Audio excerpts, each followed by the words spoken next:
की जरूरत है, लेकिन रवैये की बात करें तो डोनाल्ड ट्रंप का रवैया तो आपको याद ही होगा, खवातीन के बारे में, हिस्पैनिक्स के बारे में, ब्लैक अमेरिकन के बारे में, मुसलमानों के बारे में, रेफ्यूजीज के बारे में, किस चीज को गिनवाऊं, लेकिन उसके बावजूद भी दाद देनी पड़ेगी अमेरिका को कि चुना तो डोनाल्ड ट्रंप को चुना। खावर साहब, अब चुन तो लिया, भुगतना भी पड़ेगा, लेकिन स्टेटिस्टिक्स के मुताबिक डोनाल्ड ट्रंप को जॉर्ज बुश से भी ज्यादा खतरनाक करार दिया जा रहा है। आपने वो तस्वीरें भी देखी होंगी जो उनके साइड के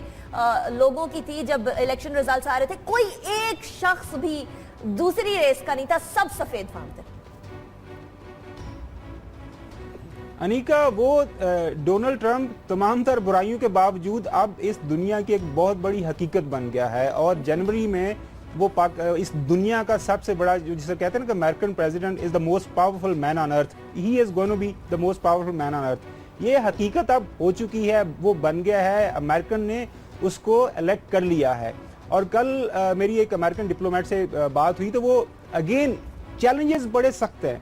अब जो सबसे ज्यादा बड़ा चैलेंज जो है ना डोनाल्ड ट्रंप के लिए, वो मुल्क को चलाना नहीं है, वो चैलेंज उसके लिए ये है कि उस सोसाइटी के अंदर, अमेरिकन सोसाइटी के अंदर जो आपने डिवीजन्स क्रिएट कर दी ना, इतनी सख्त किस्म की डिवीजन्स क्रिएट कर दी हैं, नस्ली तासुब आपने वहां पे फैला दिया है, वहां पे आपने रेसिज्म को आपने हवा दी है, तो वो सारा आपने इलेक्शन तो जीत लिया है डोनाल्ड ट्रंप ने। आप जहां जहां पे उसे मुनासिब समझा वहां पे वो जुबान इस्तेमाल की और लोगों के वोट लिए, no he is president elect. अब यह है कि वो सारी जो डिवीजन आपने सोसाइटी के अंदर इतनी सख्त किस्म की फ्रिक्शंस क्रिएट कर दी हैं,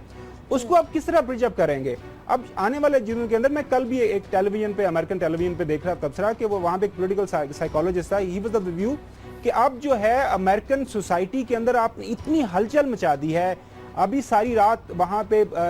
यूएस के मेजर सिटीज के अंदर अभी डिमॉन्स्ट्रेशन चल रही हैं कि Trump is not our president. वो एग्जैक्टली इशू ये नहीं है कि वो अब उसकी लीगैलिटी को, इलेक्शन की लीगैलिटी को क्वेश्चन कर रहे हैं, वो क्वेश्चन कर रहे हैं कि वो जो रवैया डोनाल्ड ट्रंप ने अपनी कैंपेन के दौरान अपनाया, वो चीजें, वो जो जिन चीजों को उन्होंने हवा दी, वो सारे अपने वोट लेने के लिए, अब वो है कि ये रवैया अमेरिकन डेमोक्रेसी का रवैया नहीं है। कल अगर आपने देखा होगा कि ओबामा ने अपनी स्टेटमेंट में और साथ साथ में हिलरी ने भी अपनी स्टेटमेंट में उन्होंने कहा कि हमारे सीरियस डिफरेंसेस अभी भी हैं और शायद रहेंगे भी, लेकिन अमेरिकन डेमोक्रेसी की खूबसूरती यह है कि आपने उन सारे डिफरेंसेस को अब खत्म करना है। अब आपने ये तो बड़ापन हिलरी का हुआ ना, ये डेमोक्रेट्स का हुआ कि ऐसे शख्स को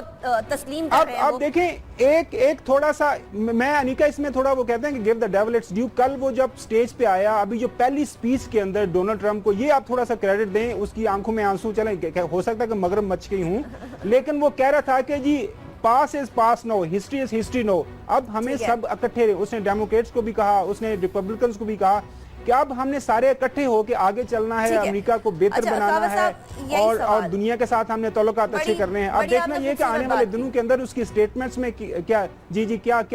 स्टेटमेंट्स बेहतर होती हैं, क्या उसी तरह जाता है। जी, आंखों में आंसू आ गए। रियलिटी टीवी शोज के मास्टर है ट्रंप, इसका तो हम सबको पता है। शायद अमरीकियों को ये नहीं समझ आई कि रियलिटी टीवी शो चल रहा है या रियलिटी चल रही है। गजनफर साहब, अब डोनाल्ड ट्रंप किस मुंह से कह रहे हैं कि हमें इकट्ठे होना है? एक जगह डिवीजन की बात की, एक जगह ये बात की कि जी निकाल के बाहर फेंक देंगे। अपनी रैलीज में बहुत सारे लोगों को, ब्लैक्स को, मुसलमानों को बोला कि kick him out, get him out, शव हिम आउट, इस तरह की बातें करते हुए आज वो आके कह रहे हैं कि हम सबको इकट्ठे रहना है, अमन, आश्ती एंड ऑल दैट स्टफ। असल में बात ये होती है कि कुछ होती है रिटोरिक्स, कुछ होती है प्रोसीजर्स, कुछ होती है ट्रेडिशंस। अब वहाँ पे अमेरिका में ट्रेडिशंस क्या हैं कि जब एक प्रेसिडेंट इलेक्ट हो जाता है तो वो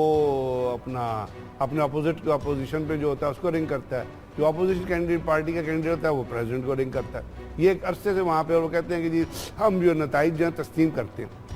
हालांकि डोनाल्ड ट्रंप ने कहा था कि मैं तो नताइज तस्लीम नहीं करूँगा, लेकिन चूंकि जीत दिया तो उसने नताइज तस्लीम कर ली। अब वहाँ पे आप एक छोटी सी चीज़ पे गौर कीजिएगा कि अगर आप डोनाल्ड ट्रंप का जो पूरे चैनल ने दिखाया है, डोनाल्ड ट्रंप का रवैया वोट डालते वक्त अगर आप देख लें तो he was looking at his wife, Melania के वोट की तरफ देख रहे हैं, और उसका बेटा भी। अब ये क्या चीज इंडिकेट करती है? ये इंडिकेट करती है कि वो अपने इर्द गिर्द के लोगों को,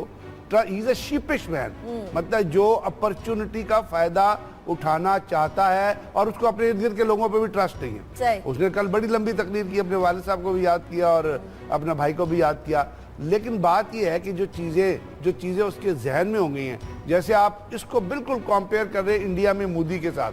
कि उसने जो कुछ कहा था आने से पहले पाकिस्तान रिलेटेड, या इवन जो उसने हाई अपना एक्सट्रीमिज्म की जो बात की थी, जो हिंदुत्व की बात की थी, जो उसने सेफ्रॉन टेररिज्म की, वो उसको फॉलो कर रहा है तक, बावजूद इसके कि वहाँ पे बहुत सारे लोग हैं जो लोग उसको क्रिटिसाइज भी कर रहे हैं, कोई अवार्ड भी वापस कर, लेकिन वो उसको फॉलो कर रहा है। अब इसी चीज को क्योंकि वो क्यों फॉलो कर रहा है, यहाँ पे ये सोचिए ना, वो इसलिए फॉलो कर रहा है कि वो 8 साल की उम्र से आरएसएस में रहा है और उसकी तमाम ट्रेनिंग जो है वो दहशतगर्दी और दहशतगर्दी को फरोग देने पे हुई। अभी डोनाल्ड ट्रंप जो है वो चूंकि बिजनेसमैन है, उसको कोई तजर्बा तो है नहीं उसका गवर्नमेंट मेकिंग का, तो उसके अपने आइडियाज डेवलप, उसके थॉट्स डेवलप हुए हैं, और उन थॉट्स के अंदर जो चीज वो कहता है कि जो बाहर वाले लोग वो कहते हैं ना कि मैं एक नई अपॉर्चुनिटीज क्रिएट करूंगा, वो नई अपॉर्चुनिटीज किसके लिए अच्छा, नई अपॉर्चुनिटीज तो पता नहीं क्रिएट करेंगे नहीं करेंगे, लेकिन अपने जो कैंपेनर से वादे किए थे पता नहीं वो पूरा कर पाएंगे। मैक्सिको की वॉल बनाना जी, बाकी तमाम चीजें फजूल की, वो कर सकेंगे या नहीं कर सकेंगे, अब सवाल ही पैदा होता है। लेकिन खावर साहब, तमाम ममालिक का कंसर्न आया, सिर्फ यूके की खुशी आई। खावर साहब मेरा सवाल सुन लीजिएगा, लेकिन क्योंकि इंडिया से अभी रिलेट किया गजनफर साहब ने, जरा पाकिस्तान से भी रिलेट कर ले। राना सनाउल्लाह साहब ने कहा था कि पाकिस्तान के डोनाल्ड ट्रंप इमरान खान है।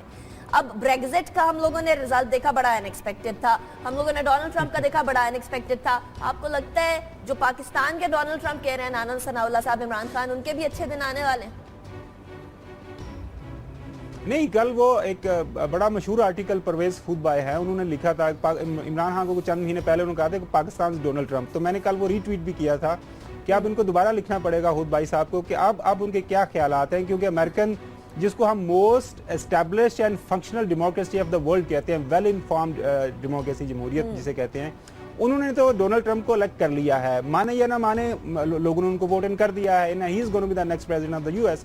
अब ये है कि आप जो बात करेंगे कि पाकिस्तान के रिलेट के, आप क्या पाकिस्तान के अंदर मामला असल अभी तक डिफरेंट है। पाकिस्तान के अंदर इलेक्शन जो है, जो सबसे बड़ा रोना इमरान खान, वो हर वक्त रोते रहते हैं, और मेरे ख्याल में वो ठीक रोना ये रोते हैं कि पाकिस्तान के अंदर जमहूरियत जो है, ब्रिगेडियर साहब इससे ज़्यादा वाकिफ़ है कि उन्होंने बहुत 2000 ऑनवर्ड काम किया हुआ है पॉलिटिशियंस के साथ, कि पाकिस्तान के जमहूरियत अभी उस लेवल की नहीं है। इलेक्शन वाले दिन बहुत मैनेज होता है, आपके SHOs मैनेज कर रहे होते हैं, आपके पटवारीज मैनेज कर रहे होते हैं,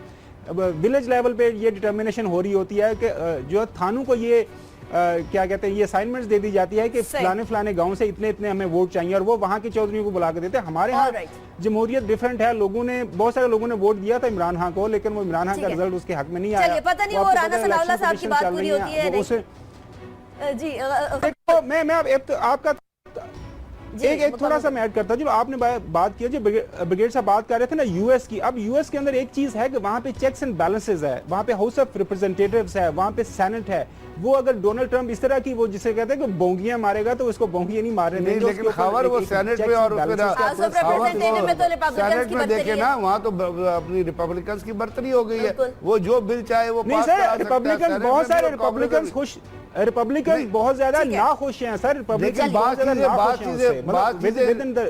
बात चीजें इंस्टीट्यूशनलाइज्ड होती है ना, बात चीजें जो इंस्टीट्यूशनलाइज्ड होती है उस पर आपको काम करना पड़ता है। ठीक है।